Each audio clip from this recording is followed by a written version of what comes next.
All right. Jeez. All right. So you got the underlying energy down. All right. So remember, Libra, this is typically you, but feel free to go onto the other side here. Okay. And I'll even say, you or the other person, depending on if you guys resonate with the side at all. But yeah, we got some old issues coming up here, and it's because of financial issues. It has having to do with security and feeling stable and feeling comfortable. Because honestly, it looks like you guys are not in a very comfortable place. You guys are in a very beautiful relationship though, because what brought you two together was because you guys are soulmates. This does indicate soulmate connections. This does indicate that you have a tie together that is profound. Okay. Now, outside of this reading here, soulmates don't have to mean soulmates, right? Excuse me, the lovers don't have to mean soulmates. They can mean that there is this like really profound connection that you feel between you and another person, and it doesn't have to be romantic at the same time. But because this is a soulmate investigation reading, the lovers will automatically mean soulmates to me, okay? Because I'm not reading for anybody other than a soulmate. So just to kind of clear that out, if anybody had questions or was wondering, but going into it, right, Libra or the other person, you guys are going in thinking of this relationship as the Three of Swords. This is an old issue, it's an old situation that you guys are having to deal with. And considering this is about finances and career, you're having some old issues about your finances and career, right? Your financial situation is an old issue that hasn't really gone away. And I think you're realizing from this standpoint, it's a personal issue, not really a romantic or relationship issue. It's affecting your love life in a small way because I think it's bringing out an aggressive aspect of you, and possibly the other person is coming out a little more aggressive. But it's because if there is any real aggression, it's not really because the other person is a factor in that. It's more about you and your personal stability and your independence and your confidence in yourself. It has nothing really to do with the other person. Now, how the other person sees this relationship or thinks about this relationship dynamic is the Seven of Swords. So they are having to take steps that they may not be totally comfortable taking, but because they see the risk as worth the reward, if that makes sense. Now, yeah, they just feel like they definitely stepped outside of their comfort zone, or they are stepping outside of their comfort zone. Again, this puts people on edge, considering if you're being triggered right now, you're not going to be the most friendliest, happiest person ever. You're going to try to keep your composure. You're going to try to be kind. You're going to try to be nice. But with that Knight of Swords there is combativeness. There can be combativeness. There can be some people on the offense or on the defense, right? But not because they're trying to be mean, not because anybody's trying to be rude, not saying that it's a reason to be that way or giving that kind of excuse to say, hey, if you're aggressive, that's cool, it's fine. No, it's not okay. You should not project your pains and anger towards anybody else, but it's understandably so, because we're human beings and that's what happens, right? Again, not saying that you should or that anybody should be treating you any sort of way because they're stressed or because they feel a lot of pressure or because they're in a very uncomfortable situation. It just means that, hey, understanding where this person is coming from, they're not in a situation where they're not comfortable with themselves. Okay, so that makes sense, right? So if you're being lashed out at and you're lashing out at somebody else, give yourself that time and compassion, but understand that that's not necessarily appropriate for anybody to treat you or you to treat anybody else that sort of way. But this person is definitely not in a comfortable situation. Seven of Swords is saying that they're not comfortable.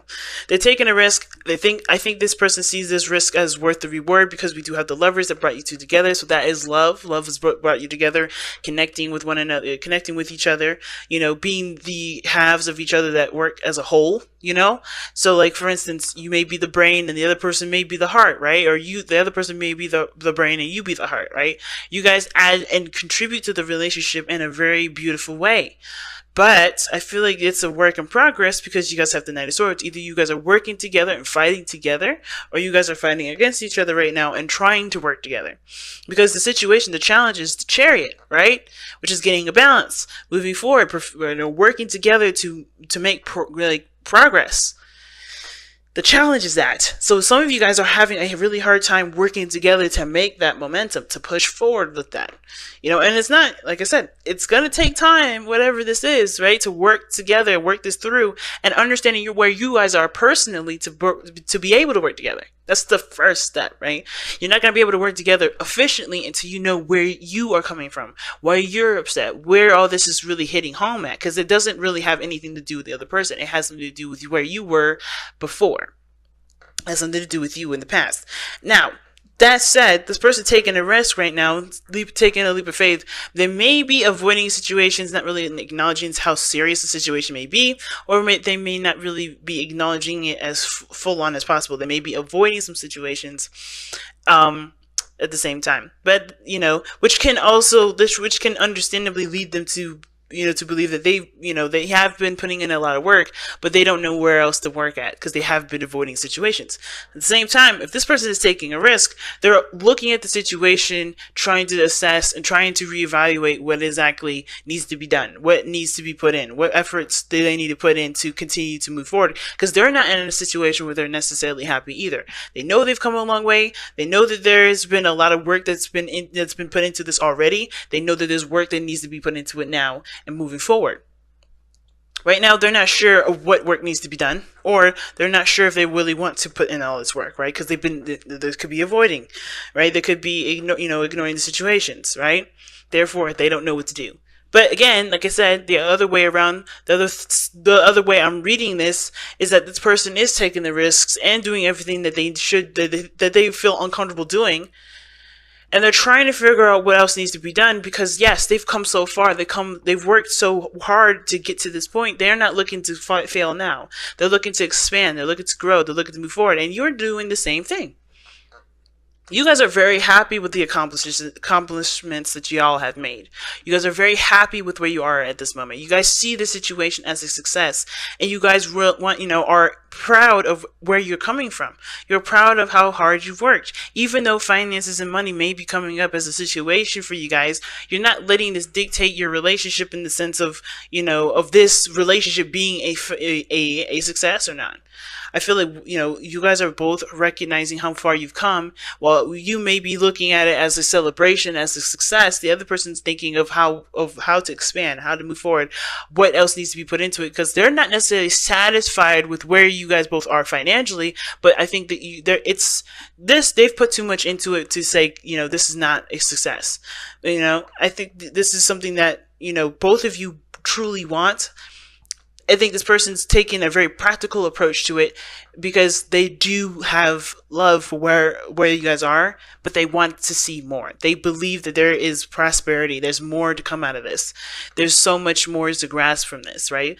There's potential for greatness here. And this is not where they, imagined you guys just staying at. Not saying that you're staying in that situation either with the Six of Wands. This is you guys recognizing the steps that you've taken and being happy about it and wanting to celebrate and just to be in the moment. But this person's thinking about the future. Think about what needs to be done further. What else needs to be taken on instead of necessarily being in the present, if that makes sense. Now, considering that you guys have the Six of Wands in your future, let's take a look as to why you guys show yourselves as successful, but have the Three of Swords here. You have heartache, you look at the situation and the relationship, and it brings up some triggering stuff, right? Triggering stuff about you and your personal life. And it's because of, like I said, stability, independence, feeling comfortable, feeling stable, right? Some of you guys may be feeling alone in your relationships right now, even though you see this relationship as a success, because it took you so long, it took a lot out of you to get to this place for some of you. Some of you guys, you may have, you may be aware of a lot of these old triggers and old things that you've, experienced and dealt with, and you're dealing with them in a positive way, but you may still feel isolated. Right? You may still feel very alone because you may not be, and because what did I just say? Right? It's like you are in the moment enjoying yourself. You are in the moment trying to enjoy where and how hard you've come to this situation, right? You're being in the moment. You're in love with right now.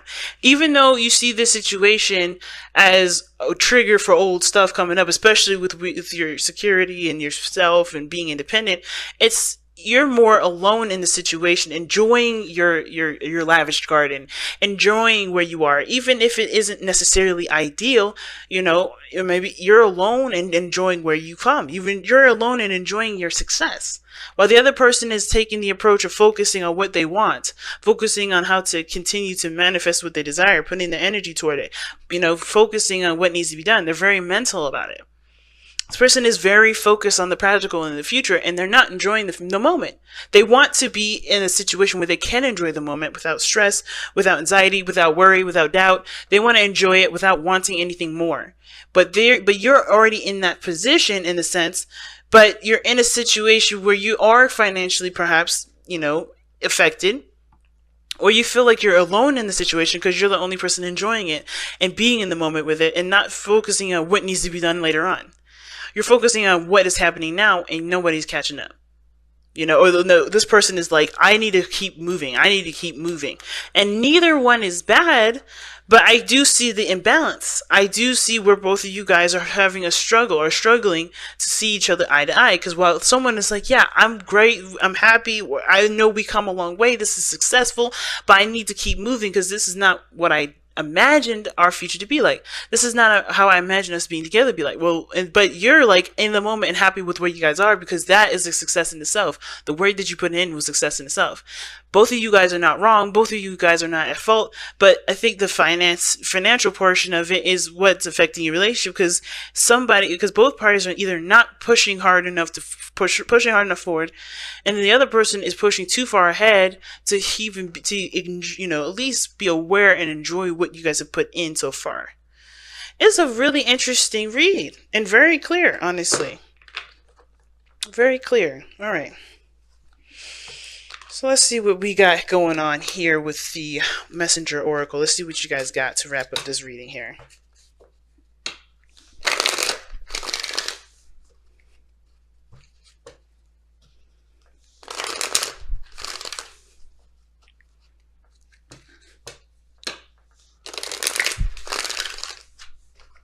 And like I said, remember the sides, right?